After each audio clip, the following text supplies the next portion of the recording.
आपकी आर्ट में यूनिकनेस होनी चाहिए, कोई इमोशन होना चाहिए। जैसे ट्विटर के को-फाउंडर जैक डोर्सी ने अपनी पहली ट्वीट $3 मिलियन में सोल्ड की।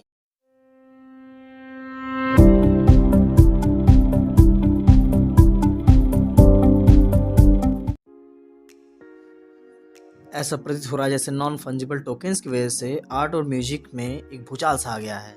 कुछ डिजिटल एसेट्स तो $1 मिलियन में बिक रहे हैं।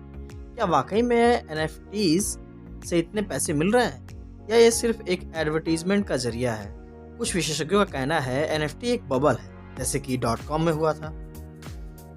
लेकिन कुछ विशेषज्ञ कह रहे हैं इससे इन्वेस्टिंग के मायने बिल्कुल बदल जाएंगे। आपको क्या लगता है, क्या एनएफटी वाकई में आर्टिस्टों को फायदा देगी? आपकी जो भी राय है आप कमेंट सेक्शन में बता सकते हैं। चलिए इसी के साथ वीडियो को आगे बढ़ाते हुए आपको ये बता दें कि आज हम इस वीडियो में क्या डिस्कस करने जा रहे हैं। What is NFT? एनएफटी काम कैसे करता है? हम एनएफटी सुपरमार्केट में क्या क्या बेच सकते हैं? What is the point behind the NFT, यानी कि एनएफटी लाने के पीछे मेन रीजन क्या है? What's the youth thinking about NFT and how to sell our artwork in NFT. NFT का फुल फॉर्म है नॉन फंजिबल टोकन। तो चलिए सबसे पहले हम आप ये समझते हैं कि फंजिबल क्या है। जैसे मान लीजिए हमारे पास दो 500 रुपए के नोट हैं, दोनों नोट की वैल्यू सेम है, इसलिए हम इन दोनों नोटों को एक दूसरे से एक्सचेंज कर सकते हैं, यानी 500 रुपए के दोनों नोट फंजिबल हैं। मगर यदि कोई धोनी का फैन हो और 500 रुपए पे धोनी की ऑटोग्राफ ले ले, तो अब दोनों नोट आपस में एक्सचेंज नहीं कर सकते हम।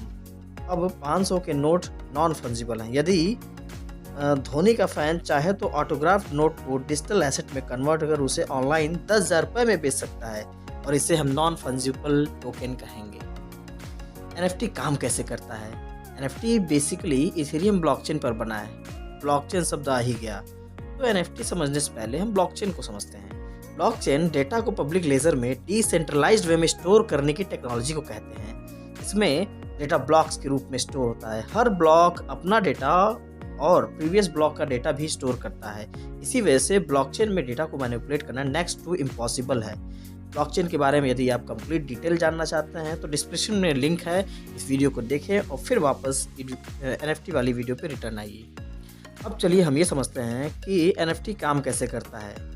जैसे ही हम एनएफटी प्लेटफॉर्म के थ्रू कोई भी आर्टिस्ट अपना आर्टवर्क अपलोड करता है तो इथेरियम ब्लॉकचेन टेक्नोलॉजी की पब्लिक लेजर में सेव हो जाता है और उस आर्टवर्क पे एक यूनिक सिग्नेचर मिल जाता है, जिससे उस आर्टिस्ट को उसके आर्टवर्क की ऑनरशिप मिल जाती है।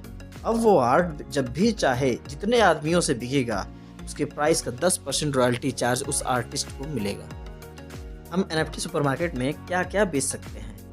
हम एनएफटी सुपरमार्केट में कोई भी डिजिटल आर्टवर्क बेच सकते हैं, जैसे कि कोई पेंटिंग, म्यूजिक, सॉन्ग, कुछ भी जो आपको लगता हो कि ये यूनिक है वो सब बेच सकते हैं। वैसे इस समय हम सभी को बहुत ही एक्साइटमेंट है इस डिजिटल सेल को देखकर। अब आप सोच रहे होंगे कि आप तो ऐसे कह रहे हैं जैसे कि कोई मेरे ट्वीट्स को भी खरीद लेगा। बिल्कुल, यदि आप ऐसा सोच रहे हैं तो आप ऐसा कर सकते हैं, लेकिन मेरे कहने की लिटिल मीनिंग वो नहीं थी कि कोई भी ट्वीट आप बेच सकते हैं। एनएफटी को लेके बहुत सारे डिस्कशंस चल रहे हैं, जैसे कि एनएफटी इवोल्यूशन है फाइन आर्ट्स कलेक्शन का। मतलब आपकी आर्ट में यूनिकनेस होनी चाहिए, कोई इमोशन होना चाहिए। जैसे ट्विटर के को-फाउंडर जैक डोर्सी ने अपनी पहली ट्वीट $3 मिलियन में सोल्ड की। What is the point behind NFT?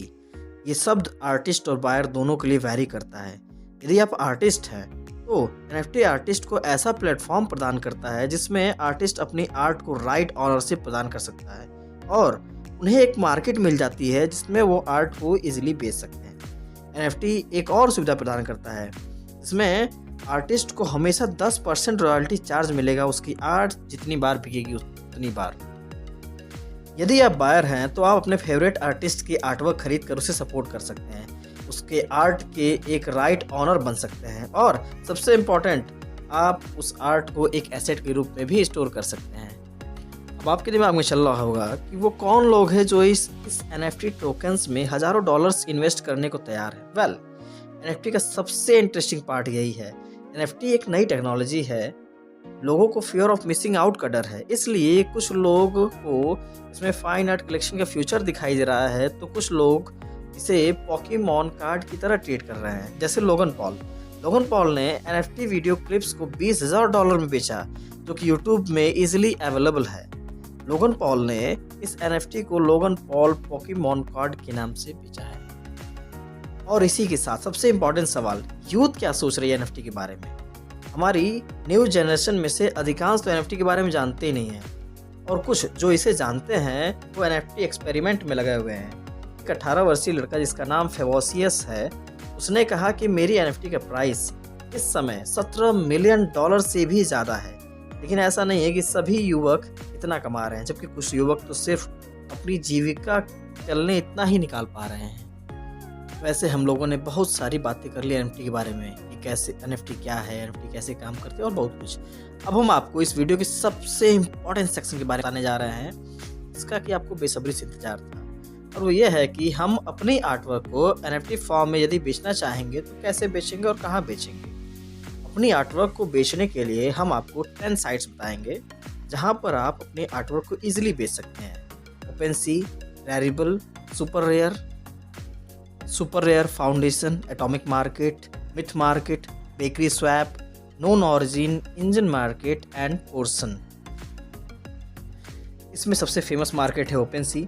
चलिए हम OpenSea से आपको अपनी आर्टवर्क को सेल करने का तरीका बताते हैं। आपको अपने ब्राउज़र पे OpenSea.io टाइप करना पड़ेगा। जैसे ही आप उस पर क्लिक करेंगे, इसमें कुछ ऐसा इंटरफेस दिखाई देगा। आप एक्सप्लोर पे जैसे ही क्लिक करेंगे, आपको ऐसा इंटरफेस दिखाई देगा जिसमें ये बताएगा कि आपके पास एक वैलेट होना चाहिए जिससे आप ट्रांजैक्शन कर सकेंगे। अब हम अपना वैलेट मेटामास्क में खोलेंगे, जो कि बहुत ही इजी है। मेटामास्क पे क्लिक करके उसे इंस्टॉल करेंगे, फिर उसमें रजिस्टर करेंगे। रजिस्टर होने के बाद आप आर्ट और कलेक्शन वाले टैब को क्लिक करेंगे। अब आपको जिस भी मार्केट पे अपनी आर्ट बेचनी हो उसमें बेच सकते हैं। हम क्लिक करेंगे OpenSea पे, फिर क्रिएट वाले सेक्शन में जहाँ हम अपनी आर्टवर्क को अपलोड कर क्रिएट पर क्लिक करेंगे और फिर उसका प्राइस डिसाइड करेंगे। आज के लिए बस इतना ही। मैंने कंप्लीट इन्फॉर्मेशन NFT से रिलेटेड दे दी है। हाँ, एक और चीज़, अपनी फाइनेंशियल नॉलेज और बैंक बैलेंस दोनों बढ़ाने के साथ साथ आप एक और चीज़ बढ़ा सकते हैं, और वो है क्रिप्टो DG मनी का सब्सक्रिप्शन नंबर।